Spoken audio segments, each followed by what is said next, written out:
Out of a normally developed a black male, 5 feet 11.5 inches in length, weighing 239 pounds and appearing to be in the third decade of life.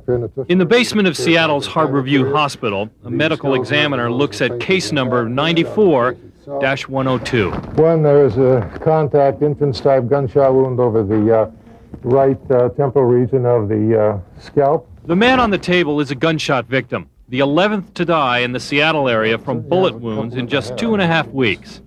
And already this morning, 2 more bodies lie in the next room with bullet holes in them. But then you have these pieces of lead.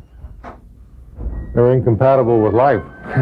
Perhaps you can run away from a knife, but I think it's awfully hard to run away from a firearm. And there's only a 1/4 of an inch pull between you and eternity.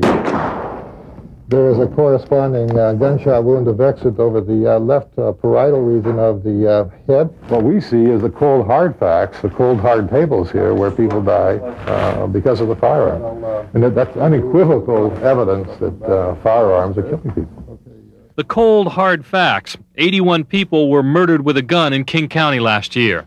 More than 100 picked up a gun and shot themselves. 199 died of gunshot wounds. Just down here on the left, it's an area referred to as Pigeon Park. Numerous drug deals are performed there daily. It's a regular spot for buying and selling. We are now 140 miles north in Vancouver, British Columbia, a Canadian city slightly larger than Seattle, with roughly the same amount of rich and poor people, non-white and white people. But Vancouver has had 100 years of strict gun control. We have our cocaine problem. Heroin's on the upswing and the cost. While Seattle, King County had 81 gun murders last year, Vancouver had precisely 1. That's correct.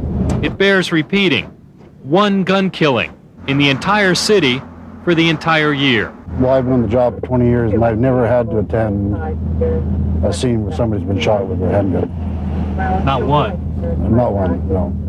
Of course, tough gun control here in Canada has not stopped crime. There are still plenty of rapes, robberies, and burglaries. But it does appear to have successfully stopped people from shooting other people. Hi, Ed. Okay, okay. You're going to shoot a pistol today, eh? Canada's gun law does not permit people to own a gun for self-defense. You can only get a handgun to shoot target practice at the range. And getting gun permits in Canada can take up to 9 months. As you might expect, many Canadian gun owners, like this man, think Canadian gun laws are a pain in the neck. Too many politicians, and they all think they know what they're doing. And basically they don't, because they don't bother to ask the people that do know. The law is tough, but remember the results. Some trauma, mostly medical emergencies. Canadian Dr. David Harrison works in the emergency room of the city's largest hospital. If someone gets mad in Vancouver and loses their temper and reaches for a weapon, they don't find one in their home unless it's a knife or something like that. And this is a submachine gun. That's an AK-47, and that's an Uzi. And here's one sign of just how different things are here. The day we were in Vancouver, the police called a special press conference. The subject: guns seized in recent raids. But these guns aren't real. They're toys. This is a water pistol. There's no water in it.